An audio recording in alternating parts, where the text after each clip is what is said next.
So today I'm going to be learning this thing. One of the shit things about being in Scotland is the rain, so I'm just going to make do at Kingston. Beautiful, beautiful DIY skate park in the middle of Glasgow, and I've got a little dry patch of ground here, and I'm going to go for it. So I think the most difficult part of this trick is definitely going to be that kind of seesaw motion. But like with all tricks, I tend to break it down into like little parts and try and practice those individual parts and then combine everything together. That's generally how I approach difficult tricks, or tricks that I view as difficult. And so I've already got the pogo down, so that's fine, I can do that. It's just, I think the most difficult bit for me is trying to get the seesaw motion smooth so that it looks like a seesaw motion rather than just a slap lift. And I think that's going to be the case like when I walk away from this trick today. I'm pretty confident that I can get the truck grab with my backhand, and then I'm pretty confident I can get the board back over onto grip. It's just trying to get that fluid seesaw motion. I think that's the bit that's going to take time. But I'm here, I might as well use the rest of the daylight and give it a go.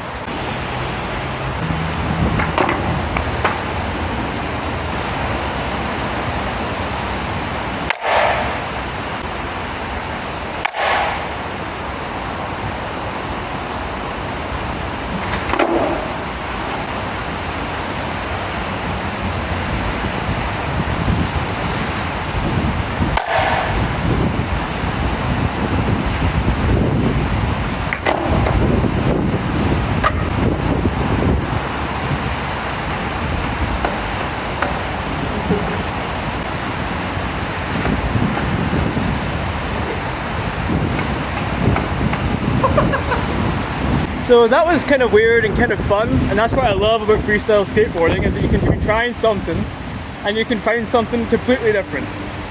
I mean, it's definitely been done before by someone, but that like little one-handed pogo hop thing, I'm digging it. So I'm now going to add that to the list of things that I want to try and get. I'm going to throw a few in this session just to practice it and see how it goes, but I'm still going to stick with the kind of sidewinder tricky thing that I'm going to be trying. Again, by the time this video goes up, we'll probably research the name or ask a few freestylers that I know, but for now, in my ignorant bliss, it will be called the sidewinder thingy. So let's go. Although, to be fair, sidewinders do jump up off the ground, so it's not really a sidewinder, but I'm calling it a sidewinder thingy because I'm ignorant and I don't know any better right now. Anyway, let's get to it.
So I'm not getting it, but I'm getting the kind of motions down, at least for the first little bit. So I've done a few slow ones, really sluggish, slow ones that I'm not counting it, but in terms of like progress, I've went from wanting to try and learn how the motion works to kind of getting a very, very beginner level version of the motion. So I'm already happy, and the weather's really coming down now. It's really windy, really rainy, starting to lose the light. So I'm going to try it a few more times and hopefully I'll be able to get something. But so far, so good. It's now just a case of, like, I know how the motion kind of works now. I think the most important thing that I learned there was when I'm grabbing the bottom truck with my hand, I need to keep my top hand on the tip of the board and kind of use those hands to balance the board in that position while I kind of bring my back leg up, or my leg that's just hanging free. While I'm bringing that up to get ready to go into like the kind of hand Casper before I flip out. I've learned that I need to get that hand onto the truck while keeping my other hand glued to the top of the board, which might seem obvious now that I'm saying it, but when you're doing that kind of motion, your other hand wants to go up to help like balance you, and it's just fighting that kind of that urge to use that other hand for balance, but you've got to keep it on the board. I think that's the first battle that I've had with this trick. It's just learning to not give in to that instinct to put my hand up for balance, and just trusting that, you know, if I keep my hand there, it will keep my balance. It's a counterintuitive thing when you're trying to actually learn the trick, but I guess it seems super obvious now that I'm talking through it in my brain, but it's one of these things that when you're doing it, it's just, it doesn't stick in your head until you physically force yourself to do it. So I'm happy with that progress so far. And now that I've got the kind of motions down, I just want to try and clean up the motion and try and just get a nice clean one. Now I'm not going to get it super clean. I'm not going to get the fluid seesaw motion today, I know that. But I want to get to the point where I'm like going from the pogo to, you know, to grip at the end of the trick in one kind of almost continuous motion without kind of any stops and starts. So yeah, I think that's my goal for the end of today and the end of the session, is to get there, and then we'll see where that takes us.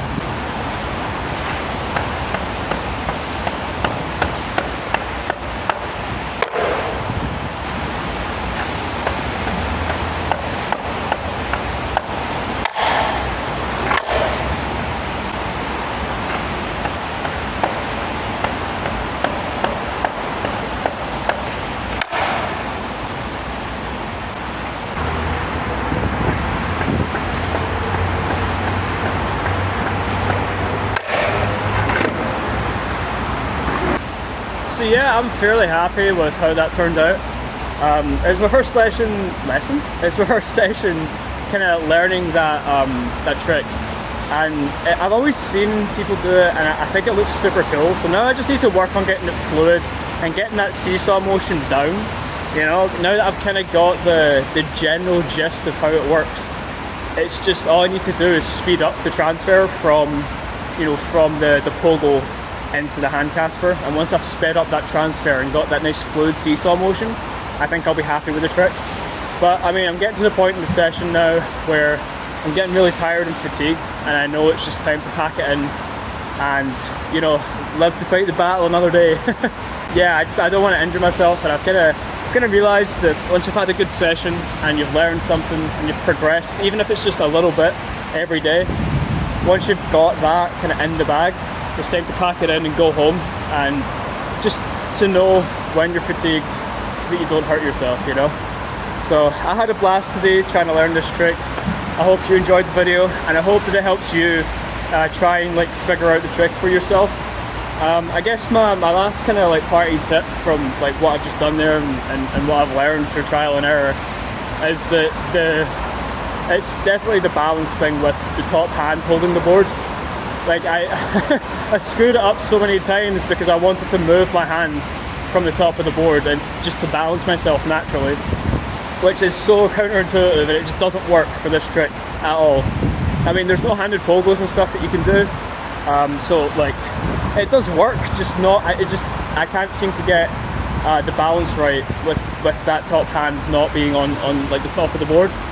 And I found it's like super difficult to kind of overcome that barrier in my brain where my whole body's screaming at me to just remove the hands and help myself balance. But I mean, I've kind of superseded that, and I've gotten to the point where I'm comfortable like keeping my hand on top of the board while I'm doing the transfer.